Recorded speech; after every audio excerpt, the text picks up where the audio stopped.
Assalamualaikum warahmatullahi wabarakatuh. Dengan saya Sri Wahyuni, Ananda sekalian akan mempelajari modul keperawatan kesehatan jiwa 2 terkait dengan tema kita, yaitu harga diri rendah kronis. Jadi tujuan pembelajaran ini agar mahasiswa dapat melakukan role play kembali di tempat masing-masing, bagaimana caranya untuk memberikan asuhan keperawatan pada pasien dengan harga diri rendah kronis dengan teman ataupun orang yang ada di lingkungan Anda. Jadi Anda dapat mengulangnya kembali setelah nantinya saya akan mempraktekannya di ruangan Laboratorium Keperawatan Kesehatan Jiwa Fakultas Keperawatan Universitas Riau. Adapun harga diri rendah kronis seperti yang Anda lihat pada modul, silahkan dibuka modul masing-masing, dibaca dan dipelajari kembali. Di situ dikatakan bahwa harga diri rendah kronis merupakan kelanjutan dari masalah harga diri rendah, baik itu situasional yang sudah berlangsung lama. Jadi di sini ada penilaian negatif kepada diri sendiri oleh pasien, dan ini dapat ditunjukkan dengan selalu merasa salah, selalu merasa gagal, dan juga ada perilaku-perilaku lain yang ditunjukkan seperti hipoaktif, tidak pernah melakukan kegiatan rutin lagi, kemudian tidak asertif, yang paling nampak sekali adalah kontak mata jarang dilakukan atau tidak ada sama sekali. Selain itu, selalu menyalahkan diri sendiri, kritik diri sendiri, dan banyak hal lagi yang bisa Anda cek di modul tanda dan gejala yang bisa Anda kaji. Di sini jangan lupa yang harus diperhatikan adalah perbedaan antara harga diri rendah kronis dengan isolasi sosial, karena sedikit memiliki ciri yang dapat meragukan kita apakah pasien ini harga diri rendah kronis atau isolasi sosial. Untuk melaksanakan tindakan keperawatan kepada pasien harga diri rendah kronis, diingat tujuan kita apa saja. Yang pertama, kita dapat mengidentifikasi dan menilai kemampuan dan aspek positif yang dimiliki oleh pasien. Yang kedua, yaitu menilai kemampuan yang masih dapat digunakan, baik itu di rumah sakit maupun di rumahnya sendiri. Yang ketiga, menetapkan yang mana yang akan dilakukan di rumah sakit tersebut. Yang keempat, yaitu apakah ini yang mana akan dilatih saat ini, kemampuan mana yang akan dilatih. Yang kelima, seluruh kegiatan dapat dilakukan secara terjadwal. Ananda sekalian, dalam melakukan kegiatan memberikan asuhan keperawatan harga diri rendah kronis kepada pasien, yang harus diingat adalah kemampuan positif yang dipilih oleh pasien dan didiskusikan dengan perawat itu adalah kemampuan yang dapat meningkatkan kesadaran pasien bahwa pasien memang benar-benar mampu dan bisa dihargai dengan kemampuan yang dia miliki. Dan yang kedua adalah reinforcement positif yang real.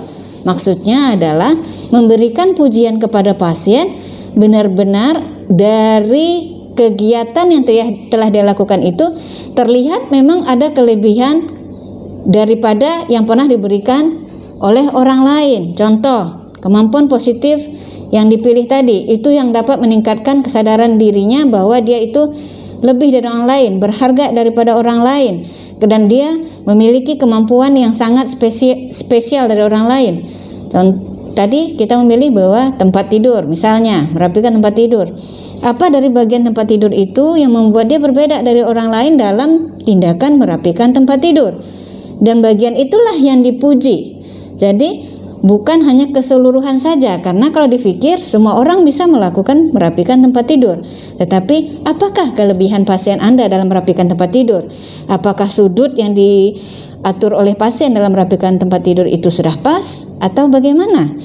Atau pasiennya bisa melipat selimutnya dengan baik sekali, gitu ya. Jadi kemampuan yang dipuji itu adalah yang real, memang bisa dipuji. Jadi tidak hanya memuji sembarangan. Baiklah, untuk pelaksanaan tindakan keperawatan kali ini yang akan saya praktekkan itu berdasarkan pola praktek yang saya tuliskan di modul. Itu berdasarkan model keperawatan profesional, di mana saya menggunakan strategi pelaksanaan komunikasi atau kita kenal juga dengan SP. Yang saya bawakan sekarang adalah tindakan yang pertama, pertemuan pertama. Jadi kalau biasanya di lapangan sering sekali perawat menyebutkan dengan SP1. Yang dimaksud dengan SP1 yaitu seperti yang ada saya tayangkan, di mana SP1 itu terdiri atas hasil pengkajian kita apa, diagnosanya apa, kemudian tindakan yang kita lakukan apa, dan evaluasinya apa. Jadi setiap satu tindakan itu satu SP. Jadi kalau ditanyakan berapakah strategi pelaksanaan kegiatan untuk pasien harga diri rendah kronis, itu tergantung dari kemampuan positif yang kita sudah identifikasi bersama pasien.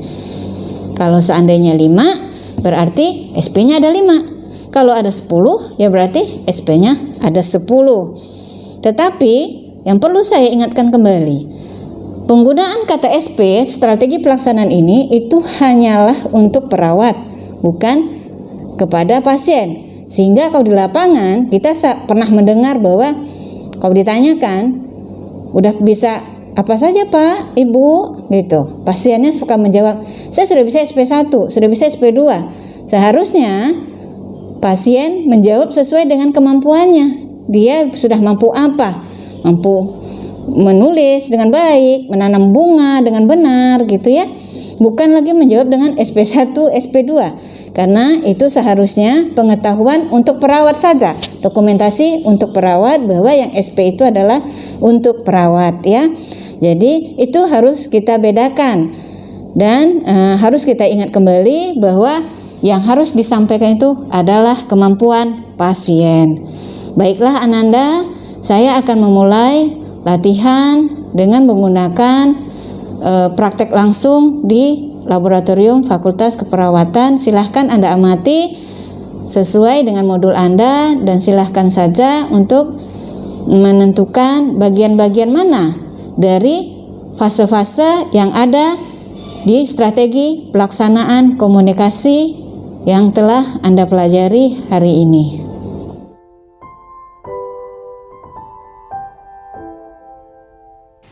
Assalamualaikum, selamat pagi. Bu Ririn ya? Iya, Bu. Oh, Bu Ririn, pagi ini kenapa nggak ikutan olahraga di luar? Malas, Bu.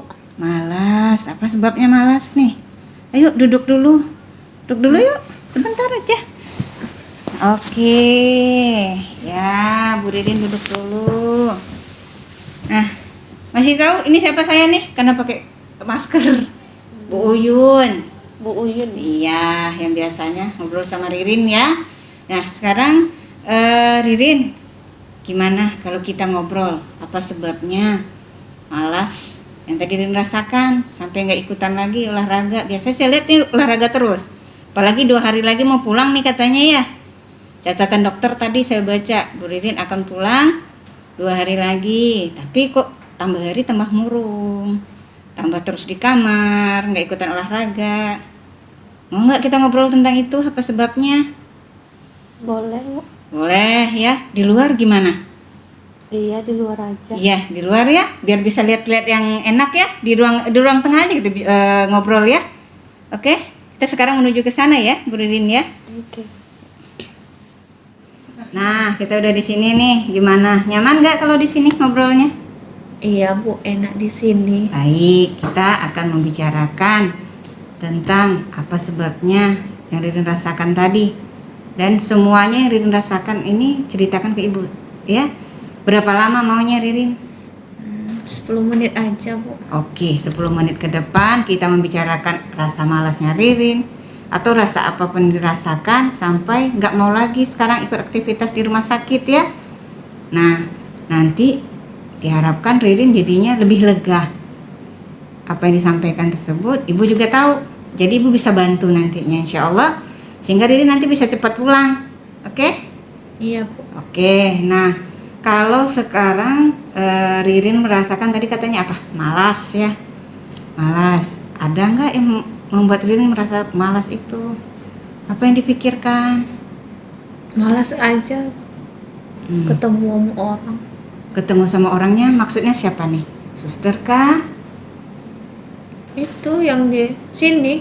Yang di sini, teman-teman yang ada di sini, termasuk suster? Maksudnya suster Uyun? Enggak. Enggak. Kalau teman-teman yang lain di ruangan Ririn tadi, malas juga. Iya. Apa sebabnya? Apa yang membuat Ririn merasa malas? Biasanya ngobrol duduk-duduk sama Bu Siti juga. Apa sebabnya, Rin? Malu Ririn, Bu. Oke, ada rasa malu. Malu dengan siapa ini? Malu dengan teman-teman. Teman-teman sekamar. Iya. Apa sebabnya? Coba cerita sama Ibu. Iya, Ririn tuh malu. Rasanya Ririn tuh beda dengan yang lain. Bedanya di mana? Ririn nggak seperti mereka, Bu. Mereka itu yang seperti apa? Mereka itu seperti apa? Siapa contohnya? Namanya? Coba sebut sama Ibu. Ani, Bu. Oke, dengan Ani. Apa bedanya Ririn dengan Ani? Ani itu dia udah selesai kuliahnya. Oh iya. Iya. Ririn tahu dari mana? Ani Ada yang ini. cerita. Iya. Ani yang cerita. Oke. Ririn belum. Ririn belum. Jadi Ririn tuh rasanya malu ketemu orang-orang. Nanti orang-orang pasti nanya kapan selesainya, kok belum selesai juga. Kan malu Ririn, Bu. Berarti Ririn saat ini masih sedang menjalankan kuliah dong? Kalau belum selesai. Tadi katanya Ririn belum selesai. Berarti masih sedang ada ikut proses kuliah? Sekarang Ririn itulah, Bu. Ririn mau kuliah tapi nggak tahu Ririn di sini ya. Oke. Susah rasanya sejak Ririn dirawat? Iya, Bu. Oke. Gini Rin, kalau saya lihat dan juga cerita-cerita perawat yang lain, mungkin saat ini memang Ririn kuliahnya belum bisa dilanjutkan, ya, karena situasi Ririn yang sedang sakit. Tetapi saya yakin Ririn punya kemampuan yang lain yang mungkin bisa lebih daripada Ani, atau yang lebih daripada teman-teman lain di sini. Malah mungkin ada yang lebih daripada Suster Uyun. Nah, bagaimana kalau kita sekarang membicarakan apa aja kemampuan Ririn yang lain? Mau nggak? Kita tulis di sini. Nih, Bu, ini punya kertas nih. Ririn silakan tulis sebanyak mungkin. Mungkin saat ini nggak bisa sekolah, tapi Ririn kayaknya punya sesuatu yang bisa Ririn banggakan deh. Ke orang lain, ke Ani juga, ke teman-teman Ririn lain juga, ke Suster Uyun, maupun ke orang tuanya Ririn. Punya nggak? Terfikir nggak? Apa aja sih yang punya ya? Kayaknya saya bisa, kalau nanam bunga, tumbuh aja bunganya, gitu. Padahal kalau ya, misalnya Bu Yun nih, kalau nanam bunga suka mati aja bunganya tuh. Tapi kalau ada orang, kalau nanam bunga, tumbuh aja bunganya, jadi bagus, jadi banyak, jadi cantik. Nah, kalau Ririn apa kira-kiranya? Yang orang suka muji kadang Ririn ya, ini bisa ini Bu, bisa ini, gitu. Apa ya, Bu ya? Saya lihat nih, Ririn tempat tidurnya rapi. Itu yang merapikan siapa? Ririn. Ririn. Wah, bagus sekali. Kalau dilihat memang sangat rapi tempat tidur Ririn. Berarti Ririn, itu kemampuan Ririn nggak rasanya? Iya. Iya. Jadi beda ya. Kalau dilihat juga dengan yang lain, tempat tidur Ririn rapi. Berarti itu sudah ada ya satu kemampuan Ririn ya? Ya nggak sih? Iya, ya. Bagaimana? Kita tulis tuh satu dulu tuh kemampuan Ririn. Sambil kita cari yang lain nih. Oke? Iya. Oke, good. Ririn, nih saya kasih ya.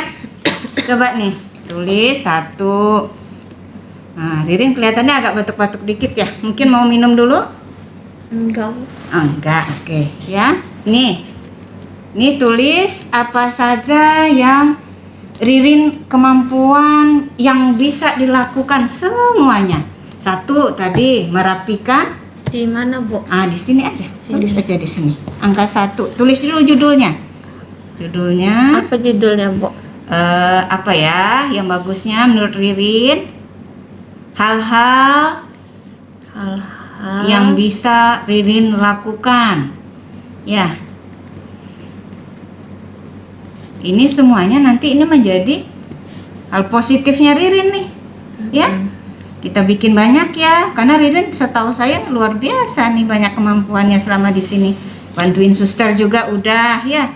Ikut merapikan apa namanya? Alat makan teman-temannya selama Iya. ini. Ya enggak? Iya, suka Ririn Bu nyuci piring. Ah, bagus sekali, rajin sekali. Nah, itu yang kita tulis. Itu kemampuan Ririn, ya enggak sih? Nah, coba nomor 1 apa?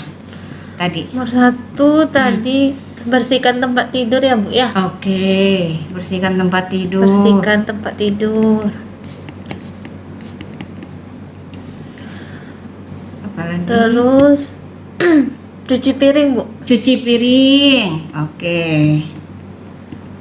Ada lagi. Ririn pintar masak nggak? Enggak. Enggak. Apalagi yang lain? Nyapu. Bikin kue.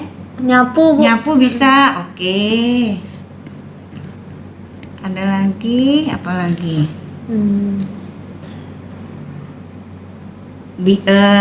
Menjahit Ririn bisa nggak?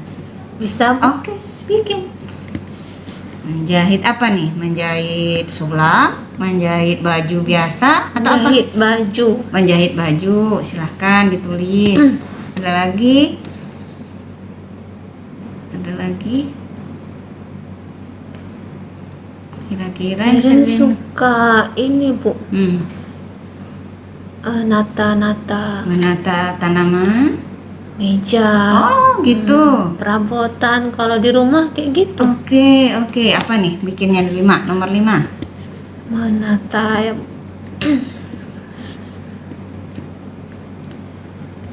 di rumah.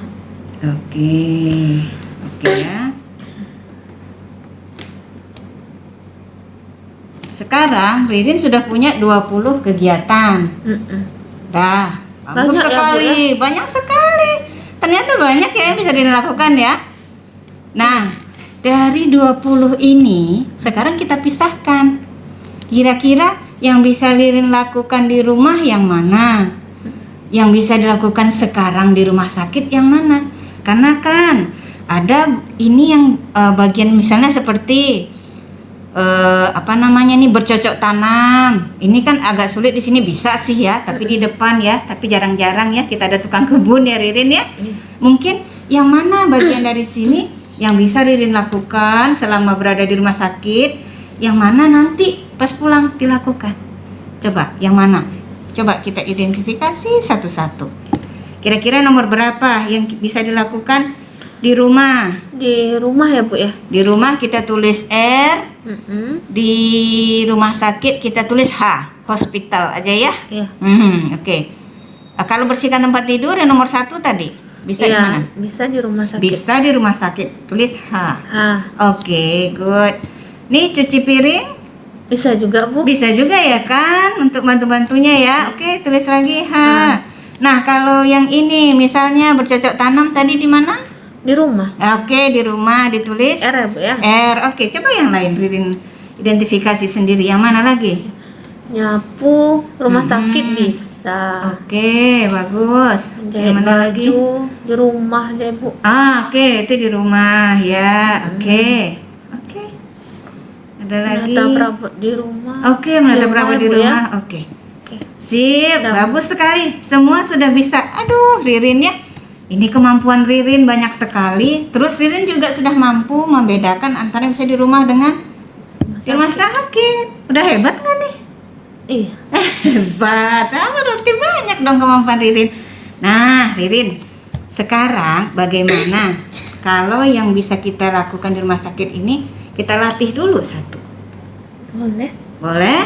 Yang mana yang mau kita latih saat ini? Bersihkan tempat tidur. Bersihkan tempat tidur. Kita sekarang mau melatih bagaimana bersihkan tempat tidur yang baik dan benar ya.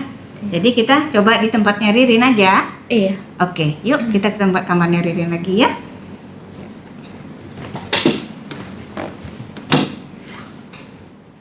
Nah, kita sudah masuk ke kamarnya Ririn. Coba Tunjukkan bagaimana caranya merapikan tempat tidur yang baik dan benar.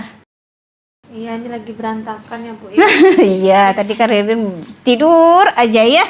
Iya, Ah, coba. bantalnya Heeh. ditaruh dulu ya Bu. Oke. Nah, ini di selimutnya. Mhm. Tarik dulu. Oke.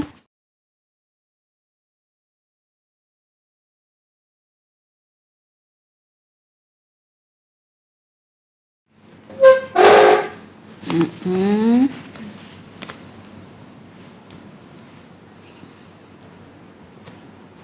Taruh Bu ya. Mhm. Dibolak-balik.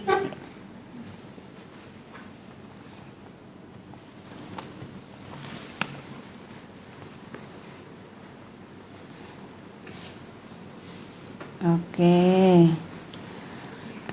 Ini kayaknya ada sudutnya ya. Siapa yang ngajar Ririn buat sudut kayak begitu? Ada Suster Siti kemarin yang ngajar Bu. Oh, oke ya. Udah pas sekali Ririn bikinnya 45 derajat.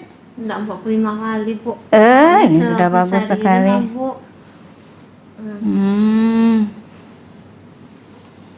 Iya. Lantas bisa rapi.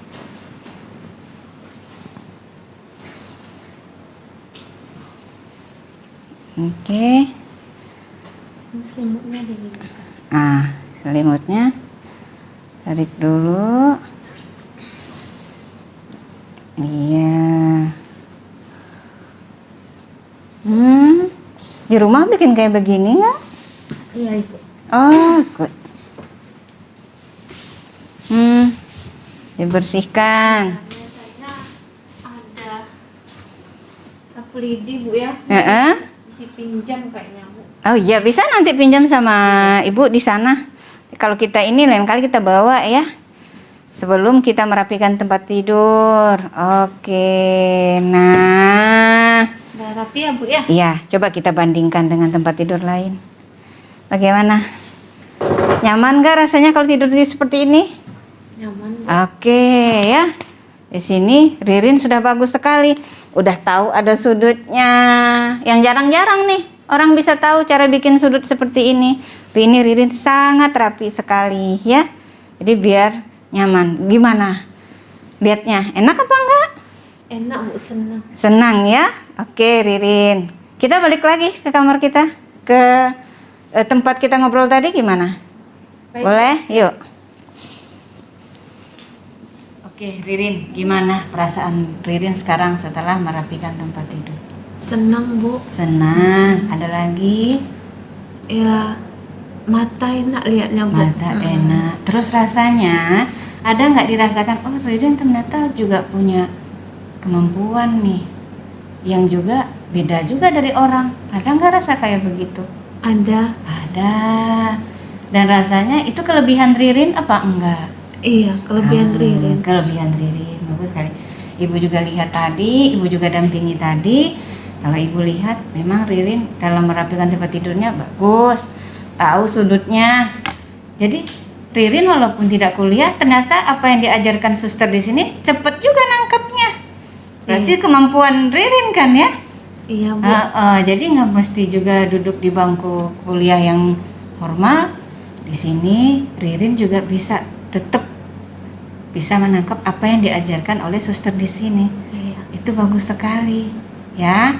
Jadi itu diingat-ingat. Oh, saya juga bisa kok yang ini. Saya juga bisa kok yang ini. Itu ya. Jadi sekarang Ririn kan punya nih. Tadi 20 nih.